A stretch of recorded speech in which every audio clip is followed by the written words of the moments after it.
It's time to break down some football. We got to get our mind right. Touchdown, wins. From the perspective of guys who played in the NFL. Caught, touchdown! And a guy who had one really great sack in high school. Oh, you're so weak. You're wasting my time.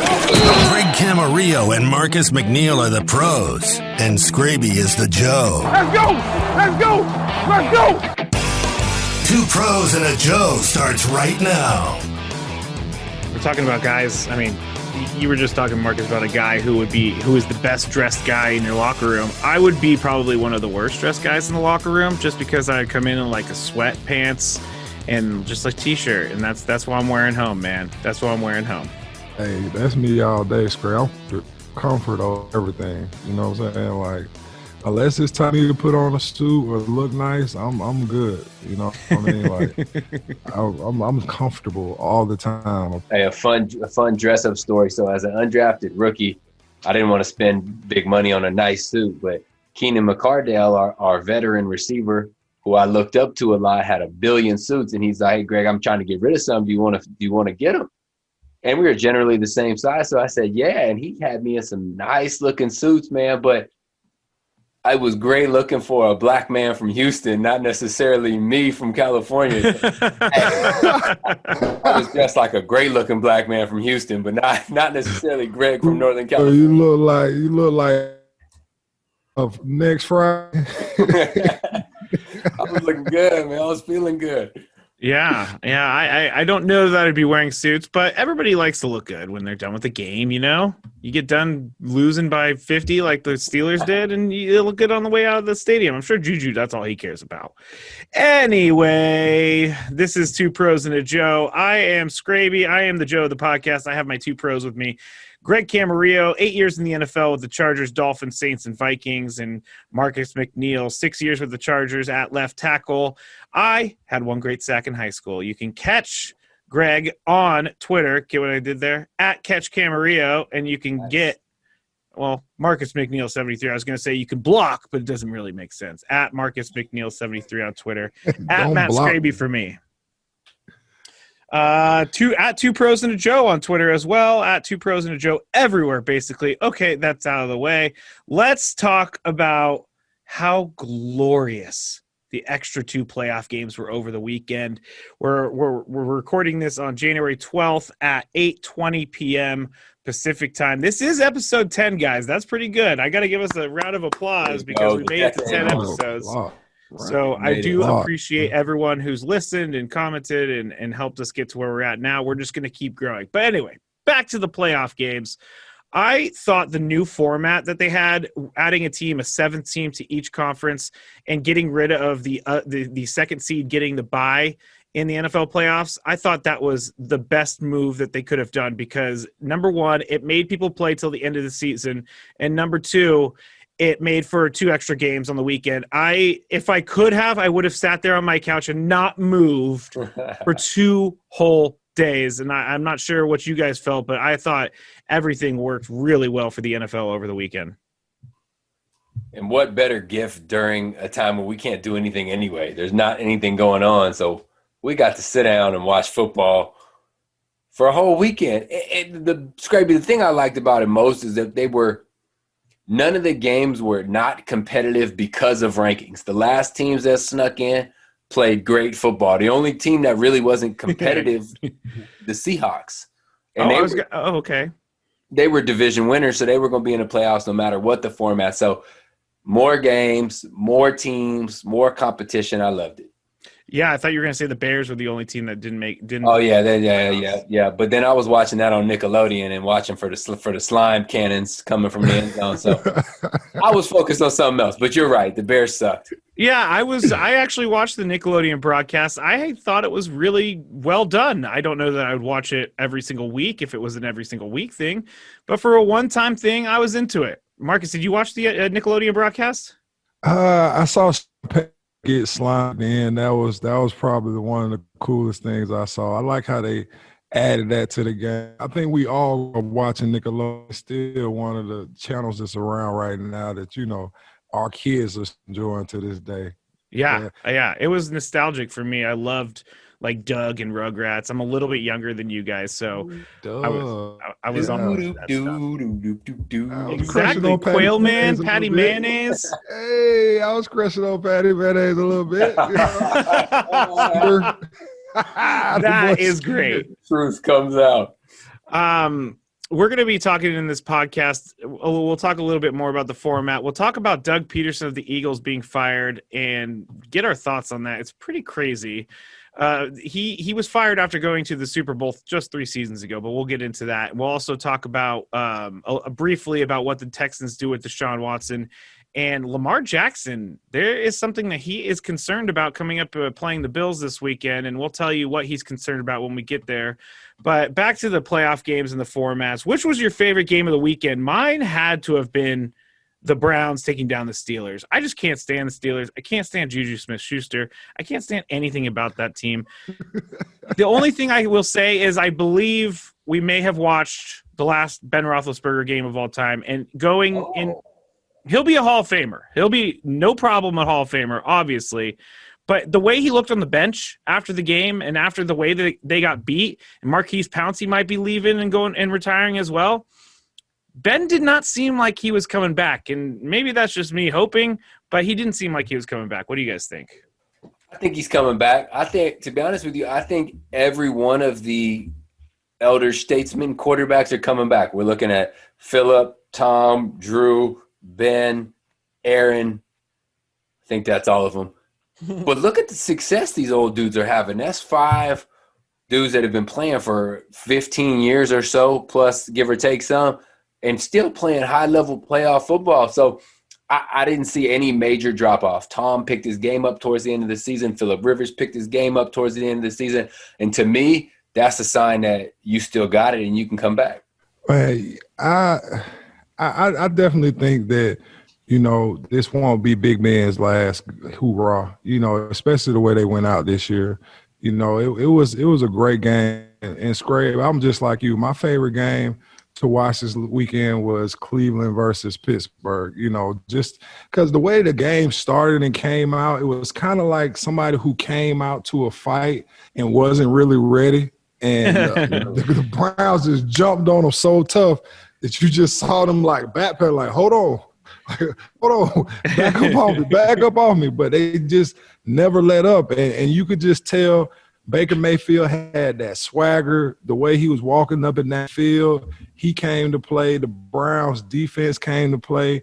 It was just a great game, you know. And we've been talking about the Pittsburgh Steelers probably the last 4 or 5 weeks to see what team they really were after having such a hot start. And the Browns came in there and they put on a show, you know, and it was just great to watch. You know, I feel bad for my uncle. That's his favorite team, Pittsburgh. I called and checked on his blood pressure a couple times. Crazy.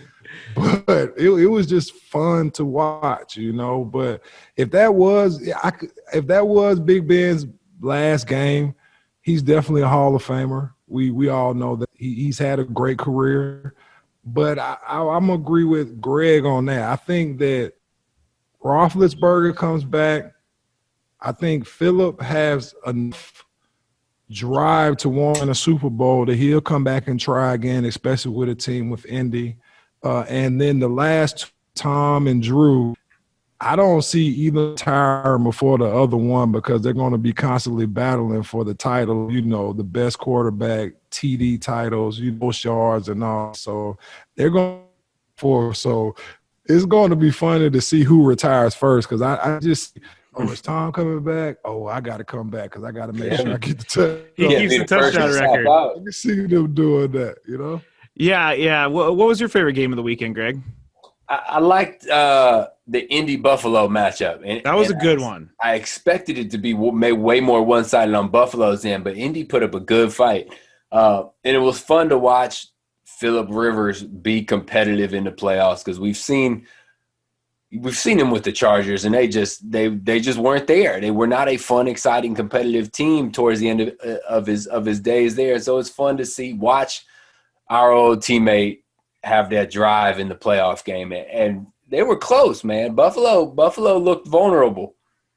They did. They definitely look vulnerable, and like you said, I've seen that look in Phillips' face before, and it's when you guys went to the playoffs and he was driven to win, and it seems like I agree. Phillip Rivers is coming back. He had that look in his eye. He knows that his team is young and hungry. He's got Jonathan Taylor. He's got a great offensive line. He's got a good defense. He's got good receivers. He's got a great coach. No issues with Phillip coming back. Big Ben though. I don't know why I'm going back to Big Ben. We're not talking about Big Ben anymore. I just don't think he's going to – I mean, my thoughts don't mean anything. He just was so sad on the bench. He was crying. Yeah. He was literally crying on the bench. I've never seen Big Ben cry. I mean, the dude threw 5 picks. Four picks. Yeah. He threw for 500 yards. You should cry. That's him. That's him. 4 picks. Go down to try in the game and then you throw an interception. Like, come on, man. Like, you're fighting to get back in the game. You're the quarterback. Yeah. A few of the picks, batted balls, things like that. I don't really put those picks on quarterbacks. Yeah, but those are tough. When you're throwing it to a guy, that's right there, you look like you're throwing it to the defense. That's all on you, especially Big Ben being the vet quarterback. He got to take those on the chin. I hope he gives it back. Yeah. I hope he comes back. Yeah, I don't know why I brought it back to Big Ben. What I really wanted to ask you guys is about the Colts when they were driving down the field at the end of the first half. They were on the 2-yard line, and they pitched it to the left to Jonathan Taylor. Like it was like a crack pitch where the wide receiver cracked down, and Jonathan Taylor lost yards. And so then they have to go to 4th down. Phillip Rivers has to throw it off his back foot instead of kicking the field goal. I have no issues with them going for it rather than kicking the field goal. I like that about Frank Reich and the Colts. No. Okay. Why not? Because it's 4th and 4th and goal from the 4. All right, Skraby, I'll take you through. I don't have a problem going for it. Having the mentality on 3rd and third and 1, third and goal from the 1. From the 1, yeah. I have no problem with the mentality. This is 4 down territory if you stay on the 1 or go forward.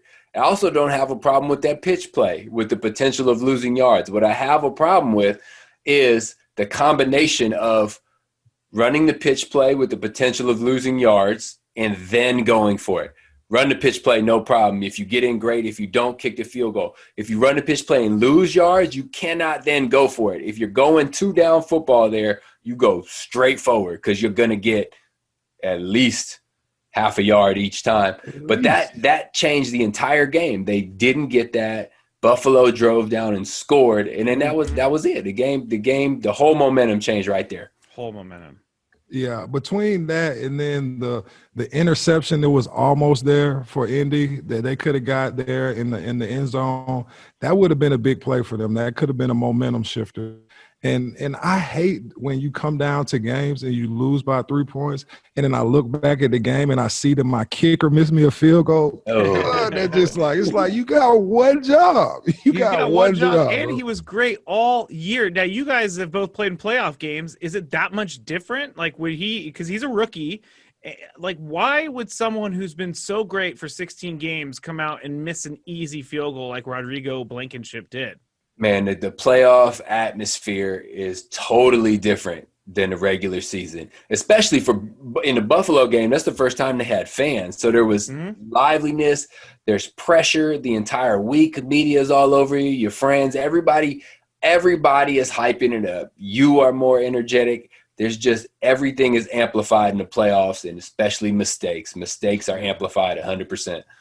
Yeah, that's a rough game for a rookie, especially being tough all year. You get to your first playoff game, and now you just want to come out there and go through the motions and do the same thing that you've been doing, and you miss. Like, that's a tough one for a rookie, but that atmosphere just gets to going. And sometimes, like, I don't know if it's a thing on the kickers where they get a little bit more tight, but we talked about Nate Caden missing 5 field goals before for us when we played with San Diego, and he missed it too, and we could have beat the that year. But guess what? It came down to the kicker, and I hate when games come down to the kicker. I just like, you guys don't do anything but stretch and sit in the hot tub all week while we out there busting our head, like let's be and then blow the game.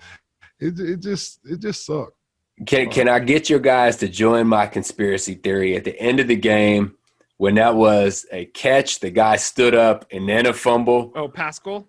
Yeah, that somebody called and said, hey, we need Phillip back in this thing. Don't call that a fumble, because there was 100% clear video evidence that was a catch and a fumble. Yeah. But, Yeah. I mean, let's give Phillip one more try. Go ahead, reverse the call. Reverse the call. No, I thought the same thing. There was a couple plays over the weekend that the referees, the clear and obvious wasn't clear and obvious to the only person on earth who's making the decision. Everybody else has a clear and obvious decision that they're a fumble, but the referees, they haven't been terrible this year at all. They've actually thrown less flags, I believe. So you can't really get on them too much. But yeah, you're right. I believe in your conspiracy theory. I think that they needed people to stick around to the end of the game so they can launch them into the next game that was going to be on TV.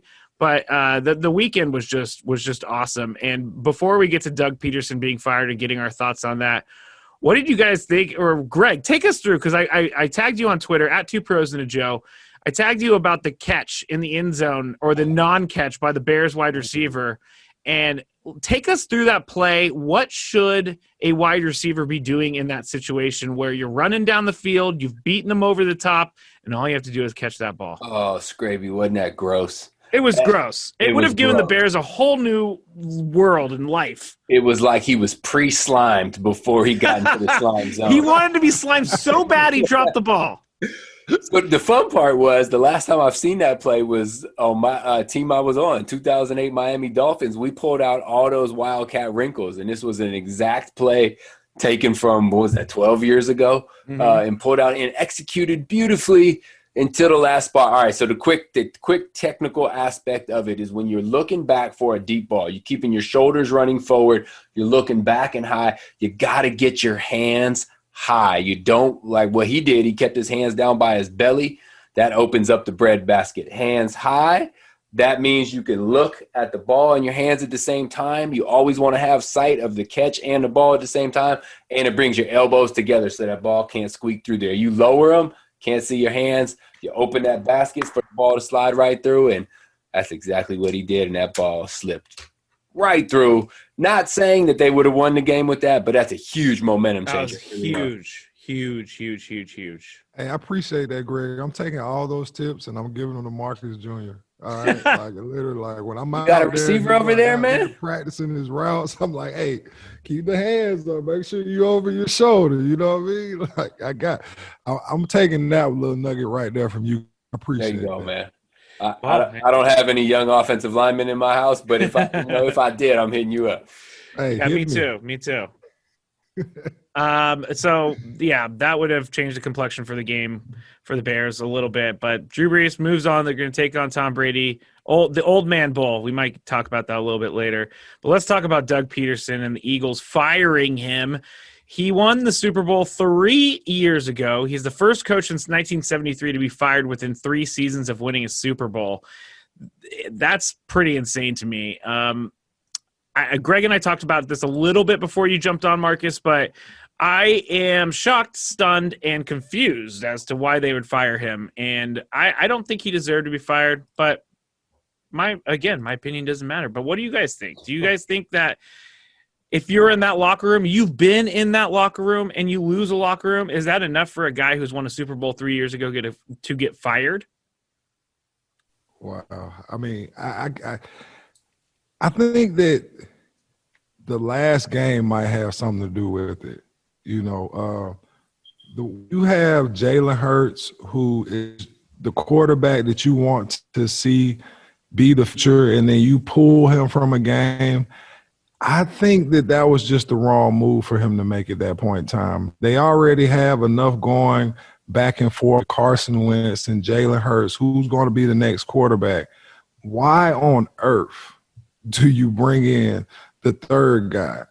Like, Carter is already enough. You already have half the team that's with Jalen Hurts. Everybody's talking about how good of a teammate he is, how good of a quarterback he is. Like, he seems like he's the next person that's up to play if it's going to be your big money quarterback in Carson Wentz. So for you to take Jalen Hurts out of the game when they're still in the game and then add in the third quarterback.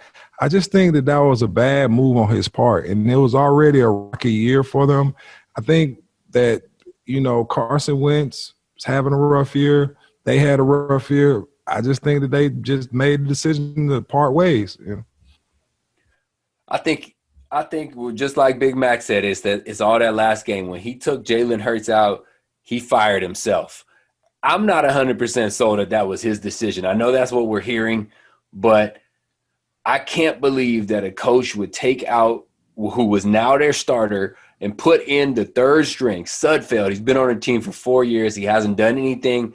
He's been around long enough for you to know if he had any potential. I don't care if that was your plan before the game. Your one job as a head coach is to put your team in the best position to win and then get everybody motivated to follow that plan. One, he put his team in the worst position to win, and now he can no longer motivate and get everybody on board because nobody's going to believe in him after that except for Sudfeld. Maybe even Sudfeld doesn't believe in him. So hey, Jason Kelsey believes in Sudfeld. He said Suddy in his Instagram post. Suddy deserved it. Yeah, man. See, he's got a nickname for him. You can't trust anyone that's defending for someone that has a nickname. Why? Boy, because he's going to defend his boy. Suddy? Yeah. Skraby, if you do something terrible and I come in there and I say, hey, you got to give Scrabes a break. As soon as I threw that nickname out there, man, I'm biased. Scrabe, yeah. Okay. You talk about Scrabes? You talk about Scrabes? Oh, no. Scrabes, he's harmless. Don't worry about it. He's harmless. So look, man, if your locker room's not behind you, you gotta go. I like to think that, like, whenever I think about decisions, I like to think of multiple scenarios: the good, the bad, the ugly. And I just don't see a scenario when you put him in that's beneficial to the team. Can you guys? Can you find one scenario that was beneficial to the team in that? The Giants not making the playoffs. Can.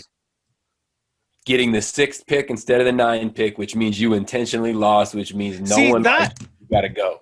See, that makes me mad because people always are calling for people to tank, and then the guy finally does, and everybody's like, oh, what the hell's that guy doing tanking? You got to hide your tanking, Scrapes. You got to hide your tanking. He wanted to see what Sonny had. No, he tanked. The same thing with the Jets, and they fired Greg. You can't be obvious with your tank. You got to drive a quiet tank. You can't drive a noisy tank. What's kind of tank? Conflict detrimental. Yeah, that's it. The exact. You got to have integrity. You got to have integrity. They want to preach about integrity in the NFL. That's all they talk about. Integrity. So if you're tanking, you're messing up the brand, right? So they cannot have you tanking to where you can see that I'm tanking. Like, you got to do it with some grace. Don't just go out and just blow it.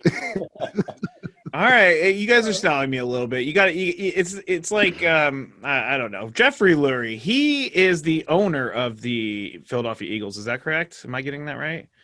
Sure. I think he's he's not Howie Roseman. Howie Roseman's the GM, but Jeffrey Lurie came out. He made some comments about the letting Doug Pederson go. I'm hoping this works, but here he is saying this was just the best option for the team. It's not based on does someone deserve to hold their job or deserve to get fired. That's a different bar. Very few people probably after success deserve to lose their job. This is much more about the evaluation of whether the Eagles moving forward, our best option is to have a new coach. I guess that was it. It didn't really – I don't really know what he was talking about there, but here he is talking about he did not deserve to be let go.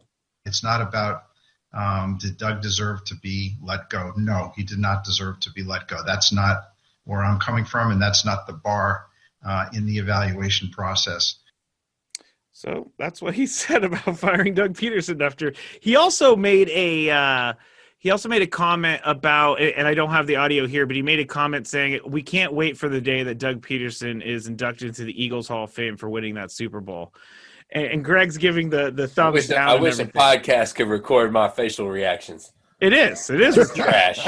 That's just saving face. You fired him. You did Exactly. That's what I'm saying. Go. I mean, it's a business. It's a high stakes, high risk, high rewards business. If you're not winning, you're getting fired. It doesn't matter if I like you. It doesn't matter if we're friends. That's just the nature of the business. He's trying to sugarcoat it. Yes, I like the guy. I had to fire him. Chargers did the same thing with Anthony Lynn. They fired him. They put a thing out on Twitter that said, "Thank you, coach." You can still like a guy and fire him. Anthony Lynn deserved to be fired, so he got fired. But it doesn't mean he's an unlikable human being. Of course not. And would you rather like take the Band-Aid off slow or rip it off fast? And I think when you're in a town like Philly, you got to rip it off fast. Those type of fans, you don't have a long time to continue to stink, or you're going to constantly get it from those fans. So they got their Super Bowl. They gave them the congratulations on the way out the door. I think they turn a whole new page and see what they can do. Very interesting to get. Philly's rough. That's a real good point. Very interesting to get your guys' opinions on that, because it was very shocking to me. It stunned me, actually. I put that on Twitter. It stunned me. We're going to talk about Deshaun Watson and the Texans in just a second, but I want to see what you guys think about where they go with the head coach. Malcolm Jenkins, he plays for the Saints now. He's a former Eagle. He went on Twitter and he put all of his backing behind Deuce Staley, who is a running backs coach for the Philadelphia Eagles right now. He said that Deuce Staley is just a leader of men, and that whenever he stood in front of the team, he had everybody's attention, and he was one of the team leaders. And so Malcolm Jenkins thought that he was a great choice for a head coach. I just don't know, and I want to ask you guys. I don't really have an opinion, but I want to see what you guys think about a former player who hasn't had head coaching experience being made the head coach. Here's what he said. Every time he stood in front of the team, he had the attention and respect of everyone in the room, the embodiment of what it means to be an Eagles coach. I'm good where I'm at, but in another lifetime, I'd love to play for him. So what do you guys think? Can a guy step in like that and just be a successful head coach without having that actual experience? Absolutely. And it's just Malcolm Jenkins has played at a high level for a long time. And I've been in a locker room with him. He's a highly respected guy. And so if he says that the players already love this dude, that's the key solving problem. That is the answer right there. Getting the guys on board. He can hire an offensive coordinator that has the whiz of offense. This guy can hire a defensive coordinator. And the other good thing is if you hire somebody that's in staff already that keeps other people on board, there's more continuity. You don't start from scratch. And you don't have to pay the guys you fired and then pay the guys you hired too. You can keep some money on board too. Well, what do you think, Marcus? That money in the pocket, Greg. I like the way you hear that. This just goes along with having your team on the same page, having your locker room with your head coach. If you have your locker room with your head coach, not to say you're guaranteed a great season, but you're guaranteed the type of continuity that you need to have a great season.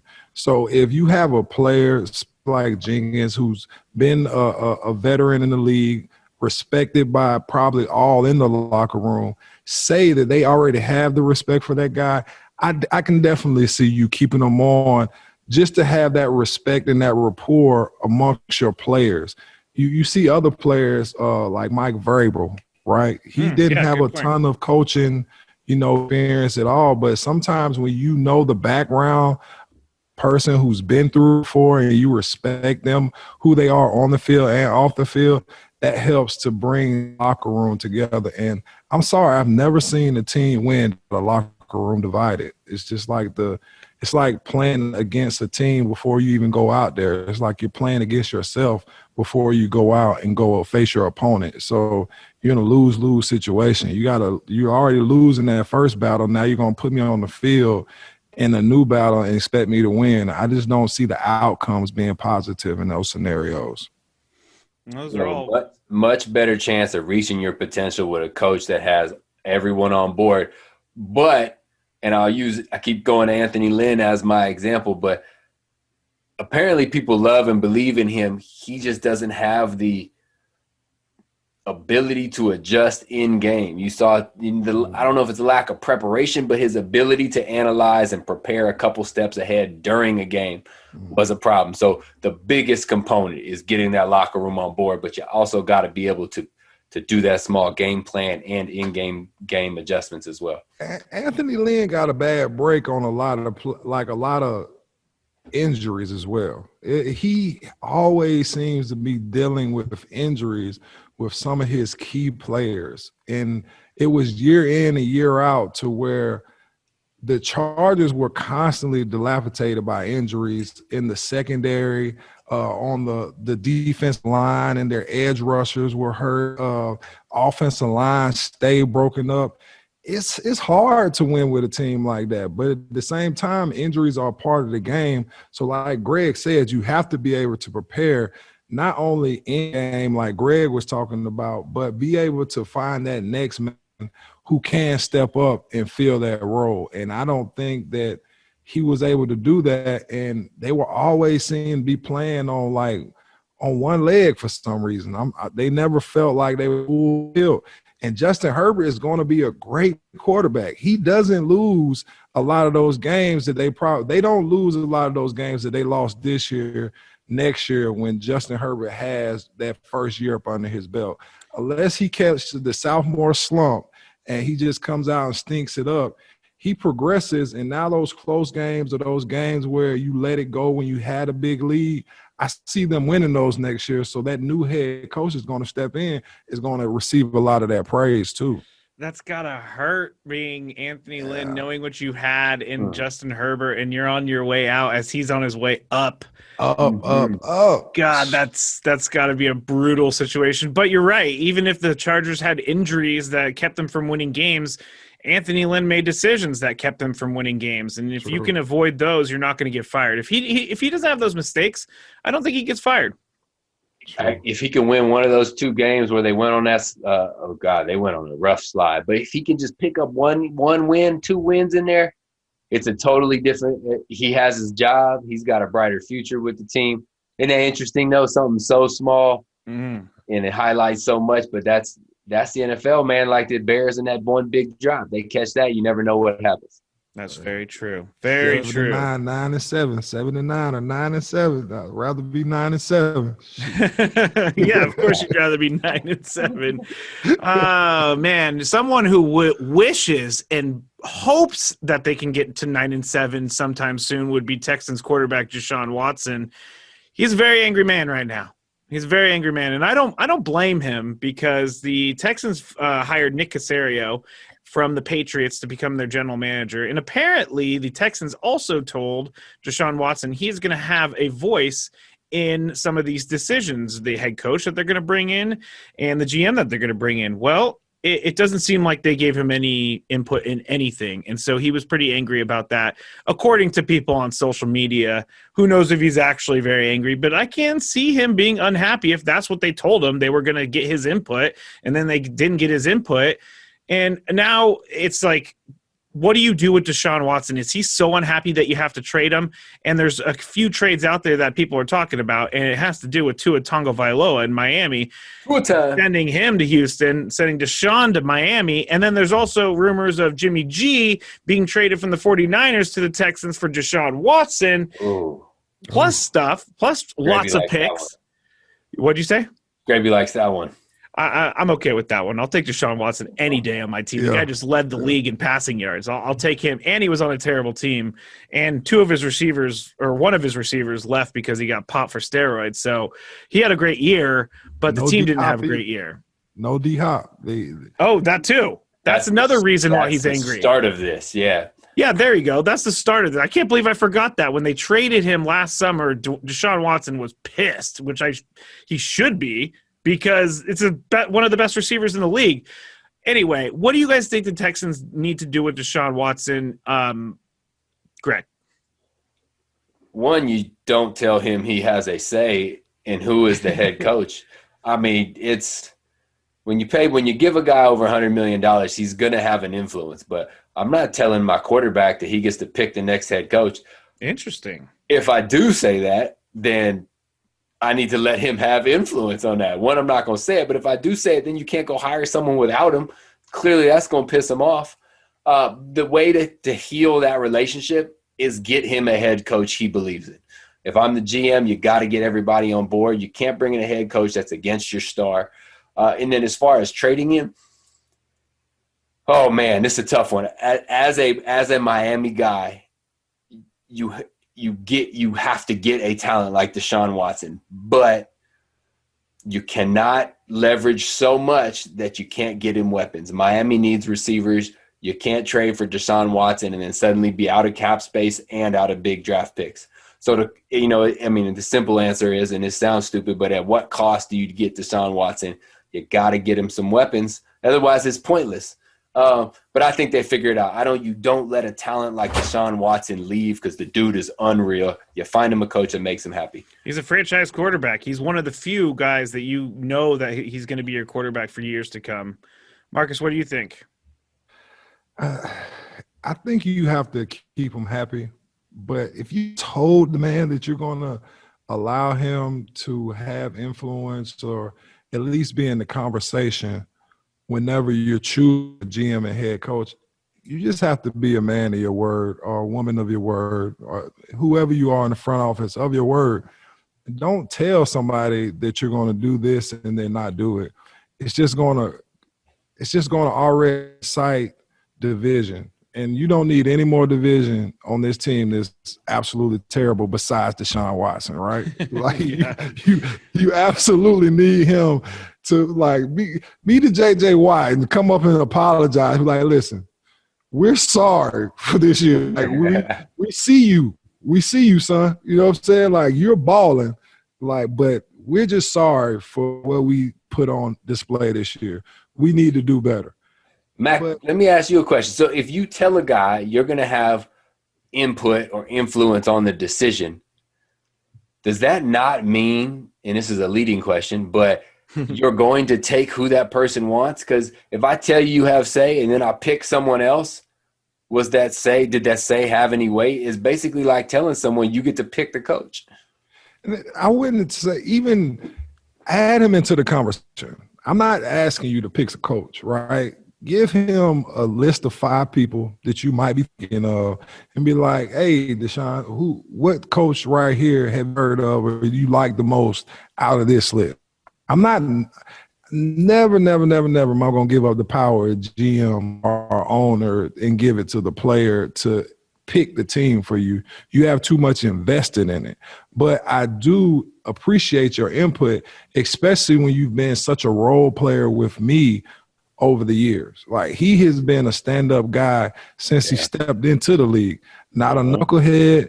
He's leading in passing yards this year. He's been a top 5 quarterback to me since he stepped into the league. I don't know what the statistics say, but he stayed lighting up the sky. So to me, I think that you just have that conversation with him, just to, if anything, groom him more to become a better veteran, to continue to grow in the game and just have an input of what he thinks, since he should be the leader of that locker room, on what the locker room needs in a head coach. Like, that's like a direct line to the locker room from your quarterback, to where you can figure out, what's the temperament of my team? What's the temperament? What type of coach do you guys feel like we need in here to make us, win more games? And if you agree with it, then agree with it. If you don't, then you sit back and have a conversation with them after you don't agree with it, and then that's the end of the story. You added him to the conversation. You let him in. You gave him his input. I didn't say you were going to pick him. I just said that, we'll entertain you and what you think we should have in the head coach. Big Mac for GM right there. So I like it. I feel like there's a little bit of distrust anyway, because Bob McNair, I think he's still the owner of the Texans, but he's not the best guy in the world. Sir. He's he did pass away. Jeez, I'm talking about a guy who died. Wow. Well, he was rough with the team when he was alive. Was rough with the team, and Deshaun was around when he was around, and he was the guy who said you can't let the inmates run the asylum. type of thing. And so the Texans, I think they have culture problems that they need to take care of within their organization. I think Eric Bieniemy is probably gonna. Well, Deshaun Watson talked them into interviewing him. It's like, really? You're going to have to be talked into interviewing a guy who's been consistently rumored to be a head coach for like the last few years. Like, why can't you just sit down with the guy and talk to him? That's the stupidest thing I've heard. But anyway. Hey, cool question though, Greg, since you are a Miami guy, do you like Preston Williams from Miami? I do. I do. He's a speedster. I think he got some. They just, if you're to make Tua become the Tua we all want him to become, you got to surround him with more weapons. More weapons. And you just got to help a young guy succeed. And that's, if your ability to get more weapons is spending too many picks or money on Deshaun, then it can't happen. It's not worth it. Is Devontae Parker a number one receiver? They don't have a number one receiver. Okay, good answer. And it was this. And the rough thing about me saying that is they said the same thing about our receiving core when I was there. So I've been on both ends. Here I am throwing it right back at them. That's a hurtful thing. It's like when I'm co-hosting the afternoon show and someone called in like they did yesterday and they're like, "Hey, where's Tony Gwynn Jr.?" And I said, "Oh, he's taking a few days off." And that guy said, "Oh, I'm fucking stuck with you. God damn, fuck." I'm like, "Oh, okay, all right." And I said, "Have a great day, sir." And he said, "Bleep." Sounded great. Thank you. Sounded great, Skraby. Thank you, Marcus. Absolutely. Marcus when said, I heard your voice, I was like, "This is the fuck show right here." Yeah. Marcus, listen and let me know. I appreciate that, Marcus. 97.3, the Fan in San Diego, 3-7. Lamar Jackson, he won his first playoff game finally, and I say finally in a weird way. And Marcus is dancing down there. But he is now headed to Buffalo to take on the Bills, and he is nervous about one thing and one thing only, and that's the weather. Here he is talking about it.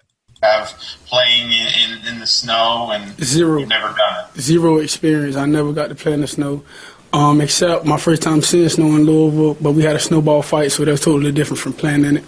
But, yeah, that definitely would be my first time playing football in the snow Saturday. If it does, hopefully it don't. That's interesting because I've never thought about playing in the snow. I know that Greg has played in the snow. I know Marcus has played in the snow. Lamar Jackson's never played a football game in the snow. Is that going to affect him? No. It's not going to slow him down? All right. So first of all, he's a South Florida guy, so he's scared of the snow, rightfully so. If I grew up in around Miami, I'd be scared of the snow too. It's actually better to play in 20-something degree snow than it is to play in 32-degree rain. Mm. The cold rain is the absolute worst. Slightly colder snow is a little better. You don't get as wet. They're slippery, but they're not as slippery. The absolute worst is when it rains and then gets colder and then the rain freezes on you, or absurdly cold. But slight snow in the 20s is not that bad. Nothing slows that man down. My goodness, he can roll. And he's not really – the passing isn't really the component. I'd be worried about throwing the ball, but that's not his go-to. I think he'll be just fine. Yeah, he had a great run against the Titans on Sunday. I thought he was sacked like 4 times, and then all of a sudden he ran for a 50-yard touchdown. The dude is unreal, man. Unreal when he takes up. What do you think, Marcus? He gave us some playoff Lamar. That's what I wanted to see. Yeah. Like, you take it to that next level. Like when you get to the playoffs, like you got to step it up a notch. And I wanted to see that for him so bad. And he finally gave it to me. You know, like, okay, the arm's not going to get me there. Let me use these legs and show you guys who's the best athlete on the field right now. And that's really gonna put the defense on their heels compared to them being able to just constantly rush at you. And I thought it was going to get ugly because they were down 10-0, and that's not the game you want to see Lamar Jackson in, having to bring them back strictly with their arms. So the fact that they were able to get back in there and then rely on his legs, that was just beautiful. But to get back to the cold, though, like, Greg, I'm sorry. Like, that cold is not my friend. Like, I remember our offensive line, you know, we got Nick Harwood, Chris Dillman, Jeremy Claire, Luis Vasquez, like they're sitting there, they vacillate, they got no shirts on, you know what I'm saying? They ready to come out. Hey, we're not wearing sleeves. We are not wearing sleeves. Isn't that the worst? Nobody's wearing sleeves. I told him, if we not wearing sleeves, I'm not playing. Because I'm not going out there cold like that. Hey, I still have a mental image of you with your big long sleeves on too. Yeah, I'm putting on my sleeves. All right, if y'all want me doing what I do, doing the thug dizzle, you best believe I need to be comfortable and warm at the same time. Big Mac, do you know about Skraby's favorite pregame ritual when it's cold? Oh my goodness! What? Tell me about it, Scrape. What did you do? It's something that Greg and I have been talking about for years, but it specifically started with James Harrison and his shirtless warm-ups during like a blue. I cannot stand it. Chase Young did it over the weekend in Washington when it was like 40-something degrees. Why? No one cares. I mean, no one cares. You're not body. fooling anyone. You're not fooling anyone. You think he runs into that locker room and he's like, "Ooh, I'm chilly. I need a jacket." No, I don't think he sounds like that. I don't think he sounds like that. Oh, I'm chilly. I need a jacket. Oh, yeah, but chilly out there. It's a little chilly. It's a little chilly up there. But James Harrison, Nick Hardwick, speaking of him, he said James Harrison, I hope I'm quoting this right because I'm calling James Harrison out in such a way. He said it's all bark and no bite. It is all bark. Now, the only thing I'll get, if it somehow motivates you, then whatever. But you're making your body worse for the game. Put a damn shirt on.